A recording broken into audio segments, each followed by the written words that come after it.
from New York's JFK Airport. Couldn't get out of the house fast enough. Couldn't wait to get to the airport.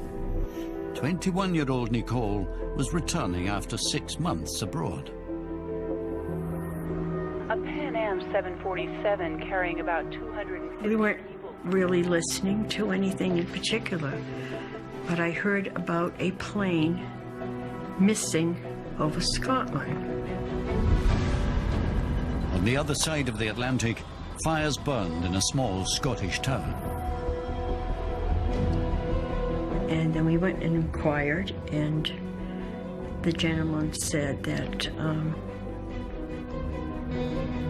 Pan Am 103 has been lost.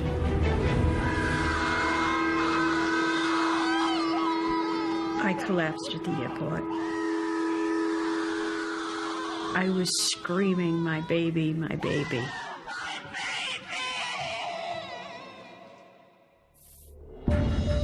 On a dark December night in 1988, one of the worst aircraft disasters in history occurred in the skies over Scotland. A Boeing 747 aircraft broke apart at 31,000 feet with 259 people on board. Seconds later, the peace of a rural Scottish town was shattered. Large sections of jumbo jet smashed into residential streets, bringing fire and death on an unimaginable scale. The town's name was Lockerbie. The shocking aftermath of the crash was captured on video camera. Much of this footage has never been broadcast before. This is the story of Lockerbie, told by those who were there and those whose lives it tore apart. Horrific. It was a horrific scene. The whole street was gone. The whole street was on fire. It is one of those nights one will never forget. Praying with all my might that this wasn't happening. Said the Lord's Prayer as I thought we were going to die. It was an event that shocked the world and would forever change the way we travel.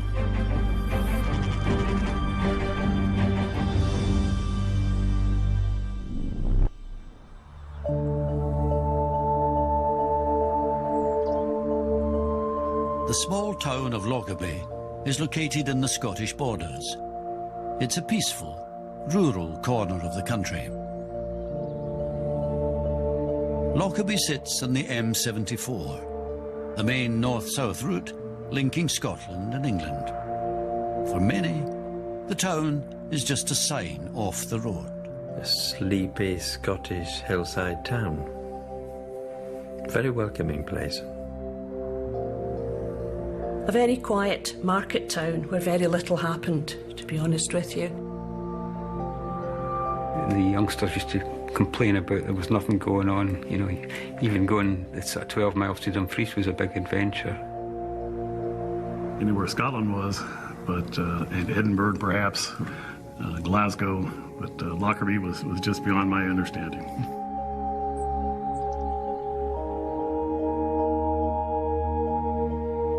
In 1988, Father Patrick Keegans was the local Catholic priest.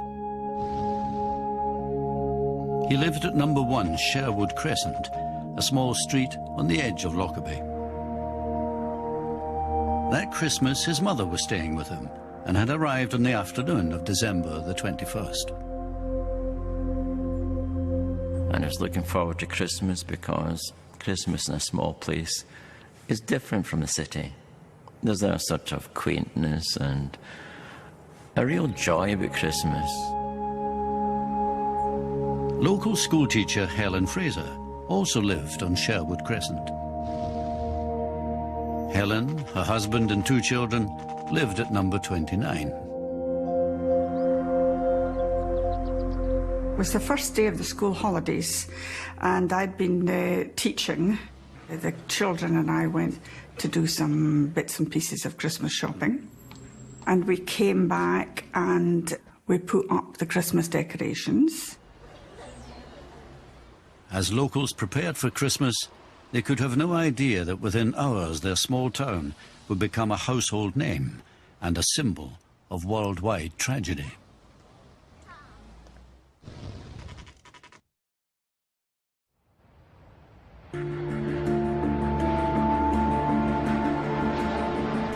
At London's busiest airport, Heathrow, passengers were arriving to catch flights before the Christmas holidays.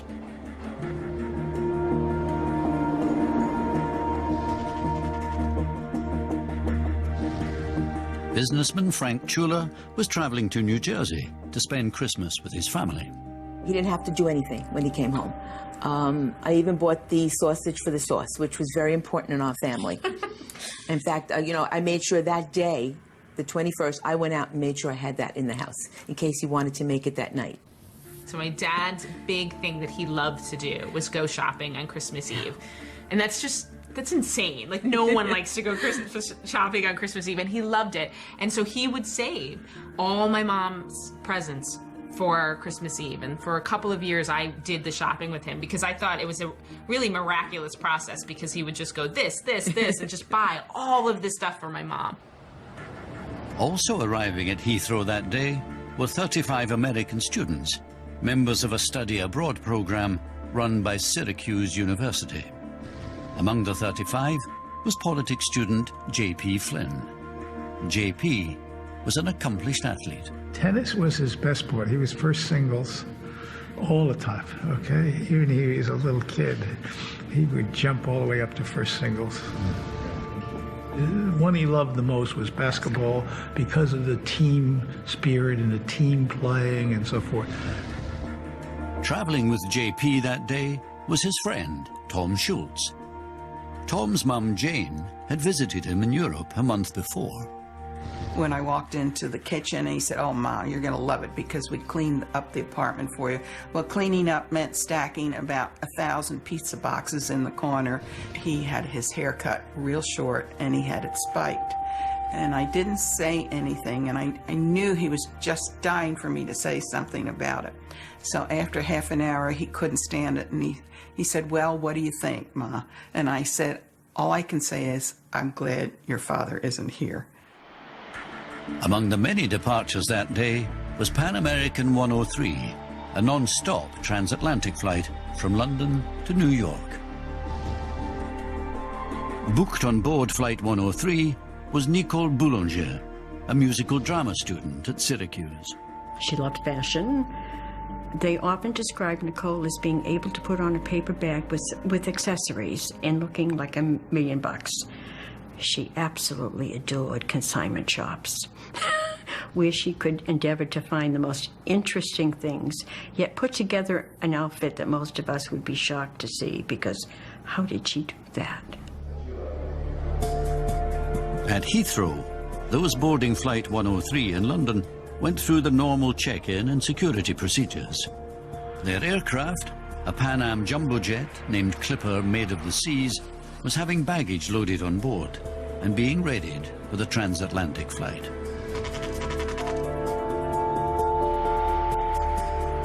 Once every passenger was accounted for, the Clipper Made of the Seas left its stand and taxied for takeoff. What no one on board knew was that there was a brown suitcase in the hold which did not belong to anyone on the plane.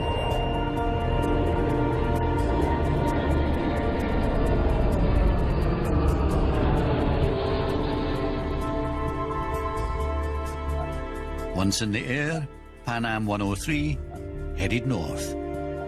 The journey to New York would take some 7 hours.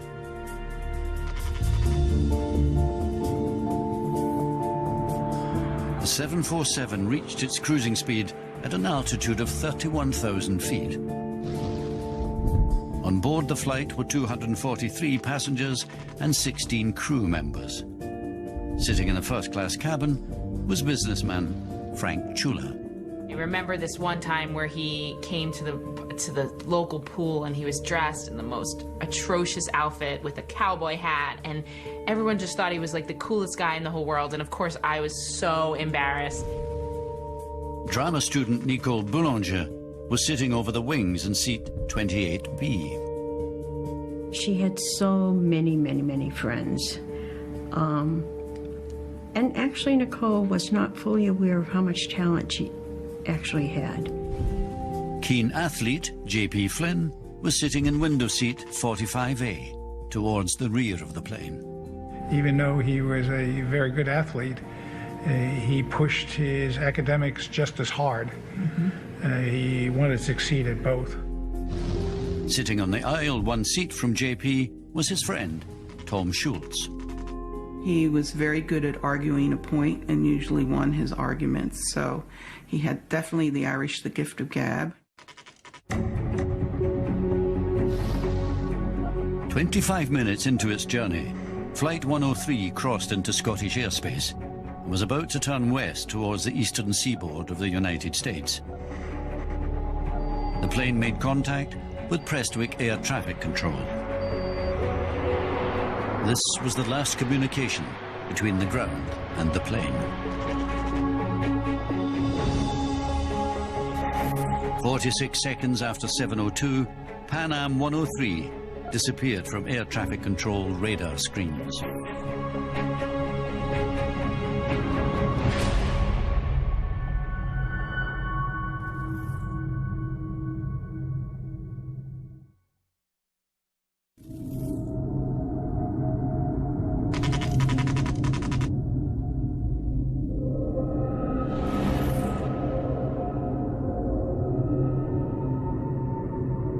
It just lit up with white light. And then the whole sky turned orange. The whole house went dark, and the house shook so much it was impossible to move. And then things just started to fall out of the sky, stone and debris all round about us. And I thought, I'm going to die here, and then everything went still.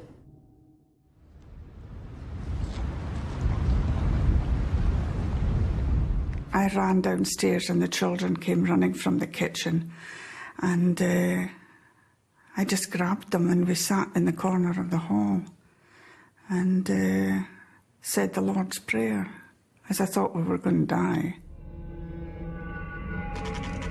Helen Fraser's house was just a few hundred feet from a huge impact crater.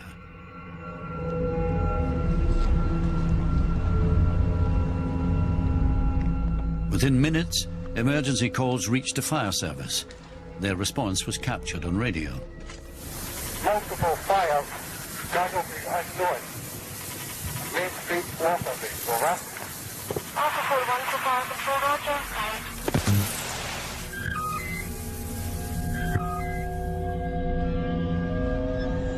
Then I opened up the front door, and the whole street was gone. The whole street was on fire. There was fires in the garden and rubble and debris everywhere.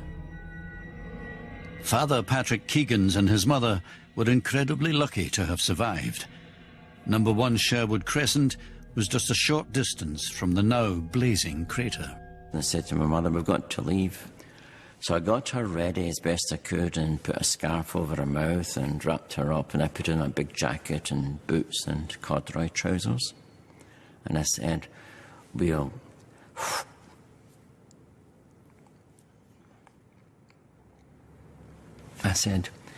leave now, but don't look at anything, don't look, just keep your eyes down. So she kept her eyes down, and I took her through all this rubble. Everything was on fire. The streets were burning, the trees were burning, there were small fires and big fires.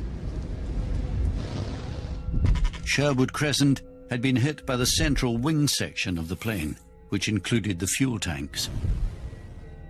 Thousands of gallons of aviation fuel had exploded, obliterating 5 houses, home to 2 families with children, a married couple, and 2 elderly people. I think that the blessing would be that those who did die would have died very quickly, and probably wouldn't have known very much about it. I hope they didn't. In the first minutes, there was confusion among the emergency services about what had happened. Serious gas explosion. Doctor and ambulance required. Over. Fire officer Alan Riddett happened to be in Lockerbie by chance that night. We just started running up and got pretty well up the street towards the crater site and realised it was bad. You knew it was something big when there was black smoke to that extent in the open. Local newspaper photographer Robin Bryden was one of the first members of the press to arrive. You couldn't really see a great deal because of all the smoke. You could certainly smell the fuel, and there's lots of people running around shouting for relatives. Walked onto the road, it was closed off, and walked down there and started taking the photographs because you could see the burning houses.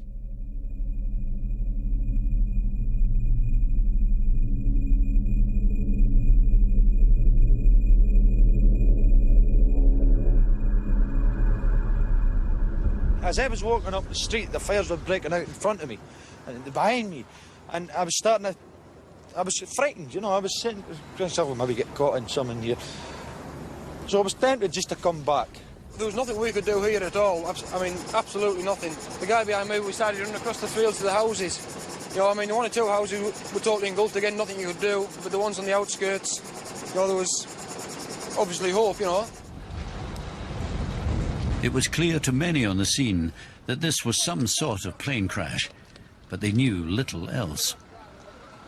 When a reasonable number of firefighters arrived on scene and we started to try and tackle the fire, then the water system failed. We quickly realised that one of the engines had fallen down through the water main, so it became quite a difficult incident to deal with because we had a major fire and not a lot of water. What we're doing at the moment is we're doing a reconnaissance of the area. We're reporting back to the control unit to update the picture that's emerging there.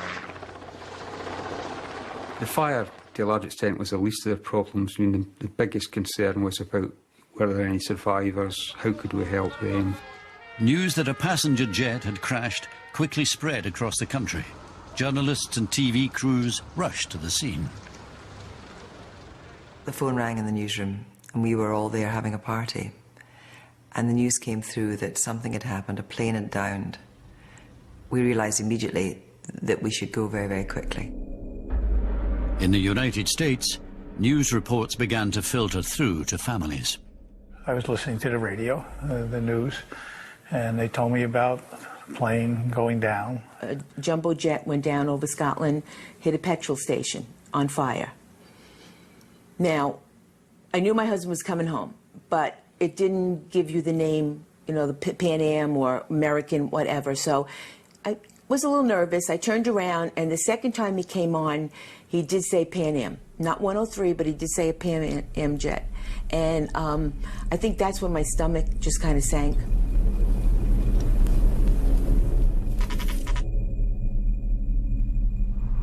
News of the events in Lockerbie reached a government in Westminster. I was in the House of Commons and I got a message saying that there had been an explosion, that a Pan Am aircraft had crashed, there had been some sort of explosion in the sky, and at that stage nobody yet knew anything else. In Lockerbie, hundreds of off-duty police officers rushed to the scene, including 21-year-old Kate Thompson. I do remember being in the car with my colleagues making our way, and we were just south of Lockerbie, and we could see in the distance flames, and another colleague from the service came across our radios and said, "I found the cockpit and it says made of the seas." The discovery of the cockpit was a crucial moment. The emergency services on the ground now knew that this was a 747 jumbo jet, and they knew there would be hundreds of casualties. The cockpit was in fact lying some 3 miles from the centre of Lockerbie. It was clear from this point on that wreckage hadn't just hit the town, it was scattered for miles. You could hear two-tone sirens, you could see flames, you could see there was smoke. But along with that, there was actually peace. It was a strange kind of silence in places. It seemed to me that the place was stunned. It felt as if the physical area of the town was just, the whole thing was just completely stunned. At the local hospital, doctors and nurses were called back to work, and emergency medical supplies and blood arrived. The medical staff prepared to deal with hundreds of casualties. Specialists like RAF Mountain Rescue team leader David Wally also began to arrive.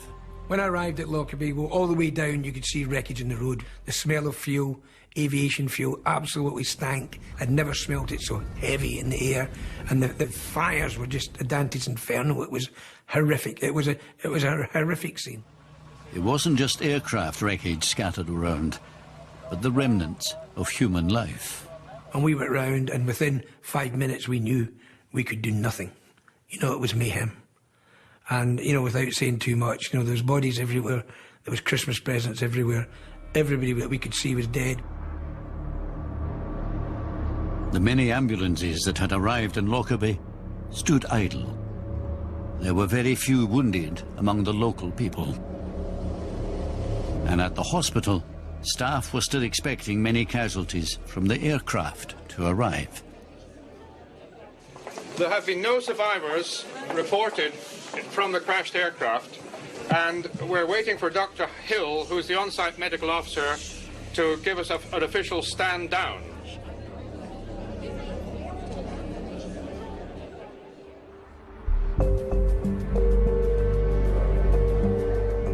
On the other side of the Atlantic, relatives of the victims began to arrive at JFK Airport, many not aware that Flight 103 would never land. Among them was Janine Boulanger and her husband. I collapsed at the airport, and I remember being on the ground trying to get up, and I was just surrounded. People were right on top of me with cameras and bright lights. It was the worst moment that one could possibly have experienced.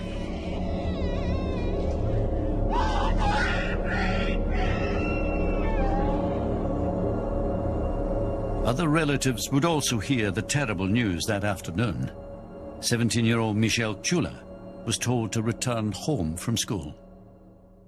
When I walked in the house, at that point, my mother was on the floor crying and screaming, and my sister was still in her coat, and so I knew like things were happening really fast. And I remember at that time going into a room, not even saying anything to them, going into the room and just praying, and praying with all my might that this wasn't happening.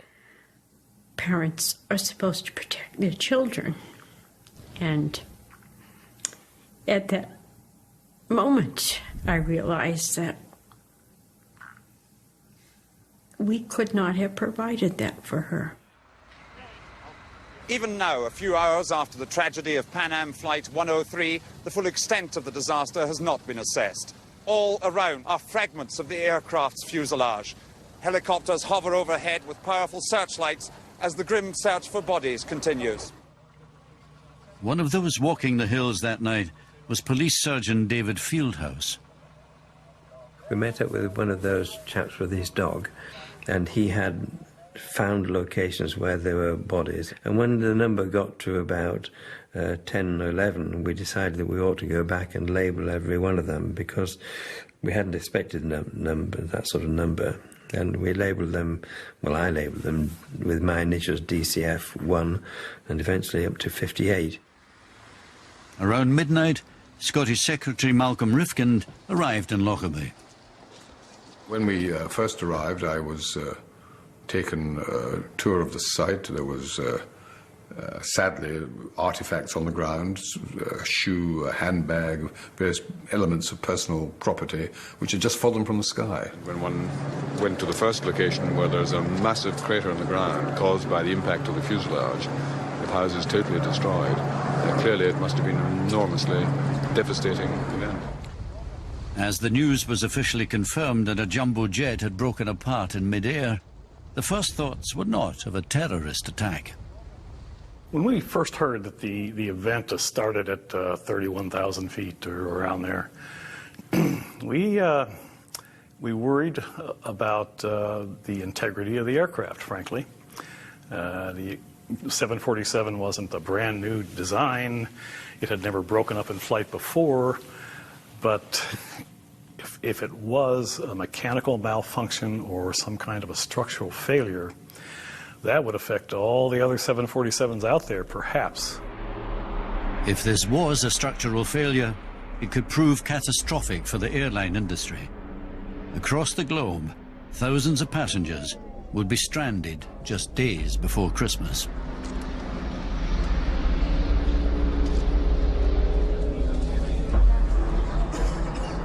In the early hours of the morning, the authorities called a press conference. Scottish Secretary Malcolm Rifkind and the US Ambassador Charles Price addressed the waiting media. It is one of those nights one will never forget. It's clearly been an appalling disaster. Tragedies of this nature are impossible to predict. It's just a most unfortunate and incredible situation. And we're very, very sorry.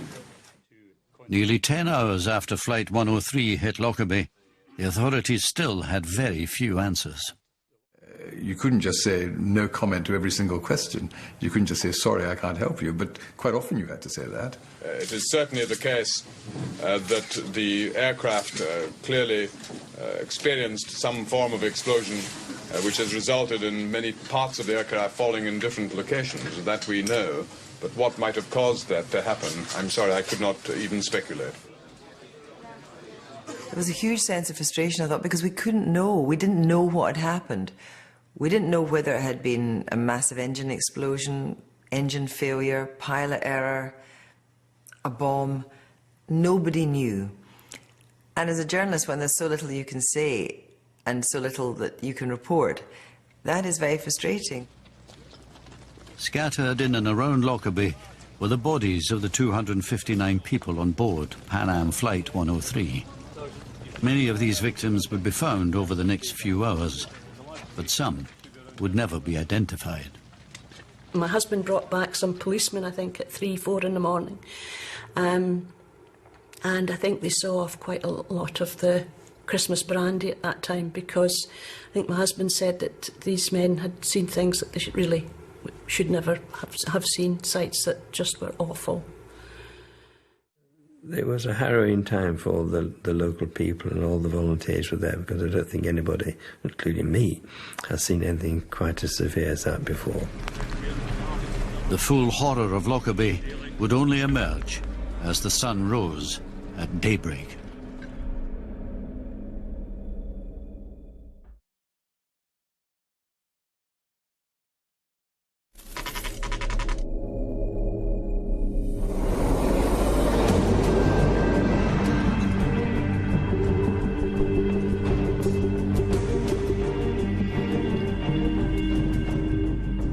As dawn broke on the 22nd of December, the full extent of the disaster became clear. In Sherwood Crescent, 5 homes had been completely destroyed. 11 local residents were missing. The wreckage of Pan Am 103 was scattered over 845 square miles, and all of the 259 people on board had lost their lives. And at first light, we had all the guys, about 200 of us, and we did a sweep around the areas that we'd found stuff, and we knew what we were looking for, because the recce boys had come back and said, engines here, fuselage here, and by first light we'd found a black box, and we'd located about 160 fatalities, which is incomprehensible. The remains of Pan Am 103 could be seen all over the town. At Rosebank, a large section of fuselage containing 61 individuals had devastated several houses. At Sherwood Crescent, there was a huge crater where 5 houses had been. 2 engines had also hit the town and buried themselves in the ground. And the jumbo jet's cockpit was lying in a field some 3 miles from the centre of Lockerbie. It was really strange because, of course, it was like the dawning of a new day, and yet it was really not. It was kind of the horror of the night was just becoming a little bit clearer. I always remember coming in and there was still that air of smoke, you know, that was just lurking. But by then Sherwood Crescent all the fires had been put out, and Park Place had been sealed off, and they were obviously dealing with that. But by then they'd started to arrange a lot of the searches of the hills, over the hill towards where the cockpit was. From the first hours of the emergency response, the disaster was treated as a criminal investigation. Every victim and piece of wreckage was painstakingly recorded and catalogued. This small Scottish town had become the focus of the world's media. This is a very close rural community. Naturally, people are reluctant to talk about what's happened. People obviously at the moment still don't know whether their friends and neighbours have been involved. There are still a number of local people missing, and we don't have any accurate figures on that. For Lockerbie, it must have been bewildering to have all these big vans trundling in, you know, reporters everywhere swarming over the place. But they were incredibly generous and incredibly hospitable. It was a sense of being in an unreal world. The first day, when I saw TV crews and cameras and journalists. So it was like being in a dream. In Sherwood Crescent, the residents saw the human cost of the tragedy firsthand. And there was bits of stuff lying everywhere. And there was this piece of, I don't know what it was a greyish, pinkish, big sort of lump, maybe 10 inches by 8 inches, that sort of size. And I kind of looked at it closely, and then I realised it was a big piece of skin. And I thought, oh God. I didn't really look very closely at anything after that. And there was a Bible lying beside it. Just the pages were fluttering.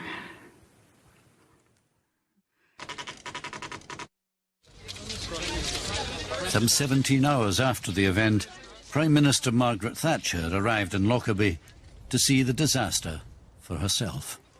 She did more or less the same tour that I had done, including the visit to Lockerbie itself. It is very moving indeed, because there are a lot of personal possessions that you can see scattered about. And I think she also made a point of wishing to go to all the people who had volunteered during the night to help with coffee, with sandwiches, with medical support, with psychological support, just to express thanks on behalf of the country. And we must our American friends will remember us, and we must remember their grief too. It's very nice of you to come. Thank you very much. Thank you. The rescue workers were a bit annoyed because they had to stop working when these dignitaries descended, and at that time they were still hoping they might find somebody alive, and of course they didn't. In total, 11 local people had lost their lives, all of them residents of Sherwood Crescent. Many of their bodies were never found, due to the force of the explosion. But you don't expect this to happen in a rural village in Scotland at Christmas. And Christmas was a big thing as well. Teddy bears and Christmas presents. It's hard, very hard.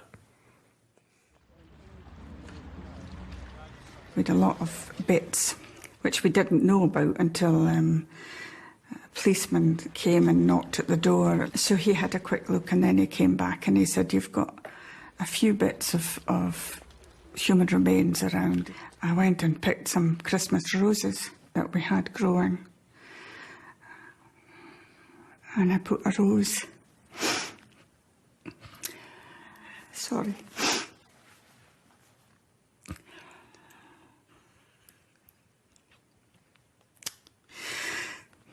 I put a rose at each piece. I said a wee prayer. Kind of pointless thing to do, really, but I just felt I couldn't not do anything.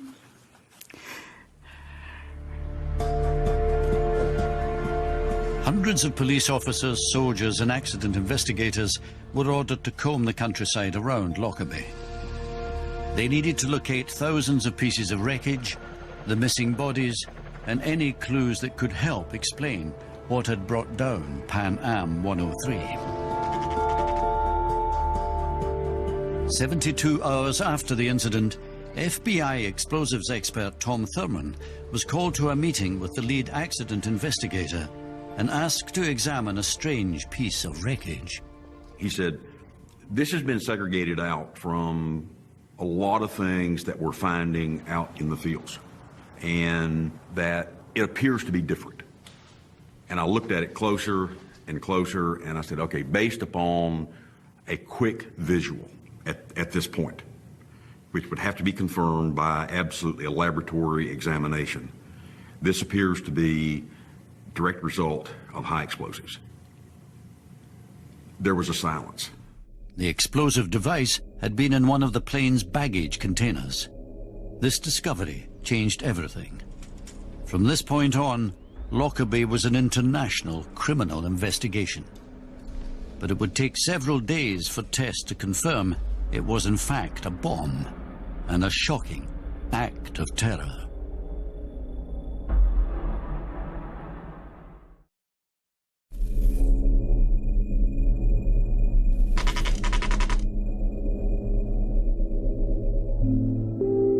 Christmas 1988 was a difficult time for those in Lockerbie. I couldn't say Christmas Mass. I couldn't do the midnight Mass. So I got the bishop to do it. Bishop Taylor came and did it. And I said, I'll just cry my way through this. So he said, you could do one prayer. I said, okay, I'll do one prayer.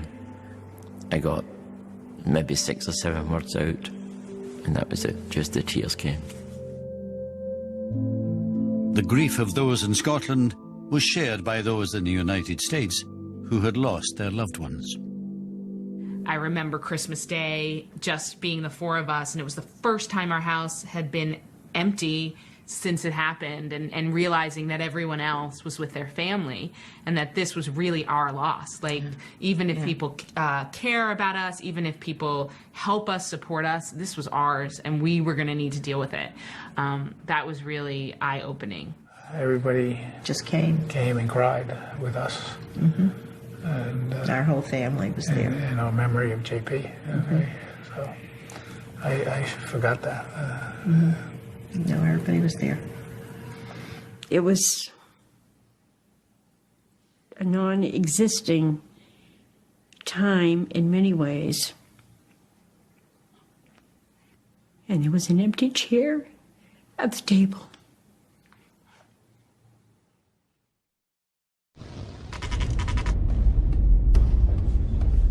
The investigators called a press conference.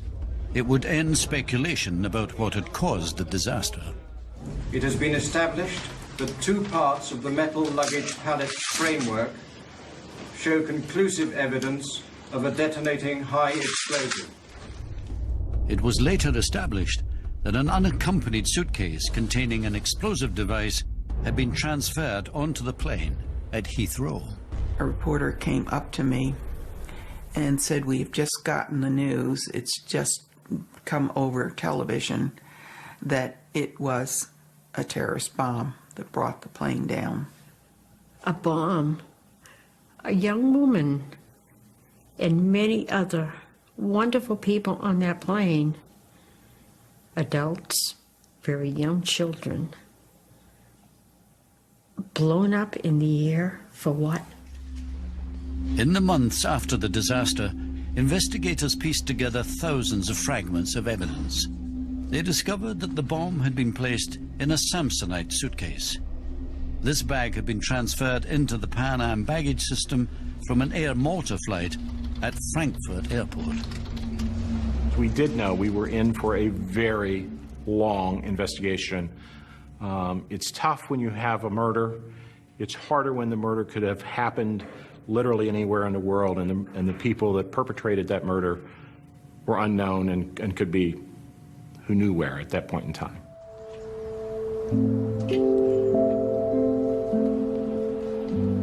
One of the hardest things, I suppose, was the early funerals. That was hard. Because the first funeral was Joanne Flanagan. She was only 10.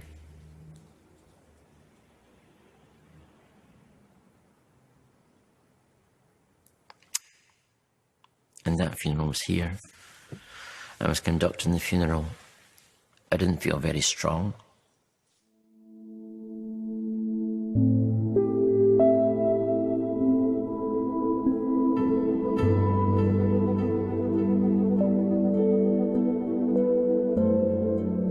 When identification had been confirmed, the bodies of the victims were returned in early January 1989. In the United States, some of the families came to the airport to meet the bodies of their loved ones. A forklift lifted out the coffins one by one, and there they are dangling up in the sky. And each family had a hearse there waiting to take the body. It was like they were handling a piece of cargo. It was terrible. Tom Schultz had died just days before his 21st birthday. It was a horrible experience, going to pick up your son's dead body. And as I said before, everybody was so sorrowful and crying and so on and so forth. So we went through a long period of sorrow. And a long period, to this day, still sorrowful. We still cry a lot.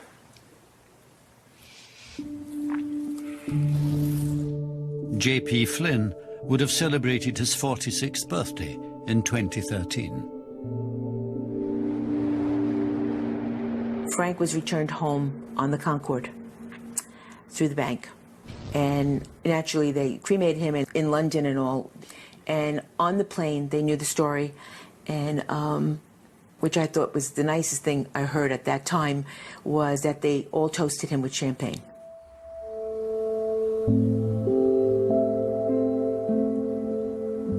Cole's body was not recovered. There were body parts that were recovered for which they could not assign an identity. So that all of these were buried in one simple grave in the Lockerbie Cemetery with a headstone of those whose remains could not be identified, Nicole being one of them.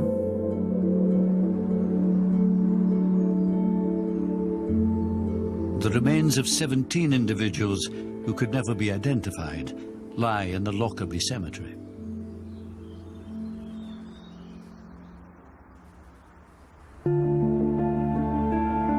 The tragedy that unfolded in Lockerbie had an immediate effect on international travel.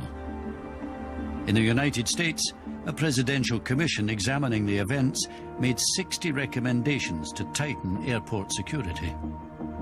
Bags were no longer allowed to travel without an accompanying passenger, and bag searches became more rigorous. Air travel really isn't that pleasant experience, and Lockerbie was pretty much the first step in that, I think. There had been bombings before, but Lockerbie was the eye-opener.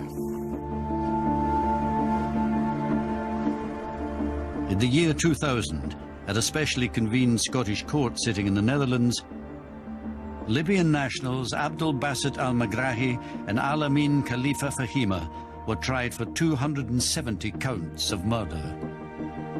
The trial lasted 9 months. Al-Magrahi alone was found guilty and sentenced to 27 years in jail. In 2003, Colonel Gaddafi's Libyan regime agreed to pay $2.7 billion in compensation to the families of Pan Am 103 victims. In 2008, Al-Magrahi was diagnosed with terminal cancer and released on compassionate grounds the following year. He died in May 2012.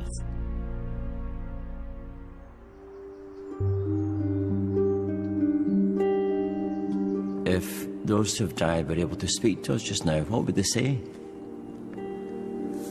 And they would tell us, live your lives joyfully, because that's how we want you to live your lives.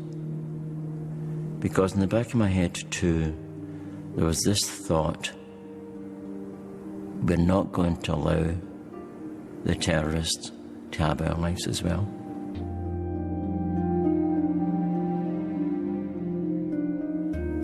The world is full of hate and terror, and I've decided that I need to concentrate on the goodness that surrounds us and the beauty of life.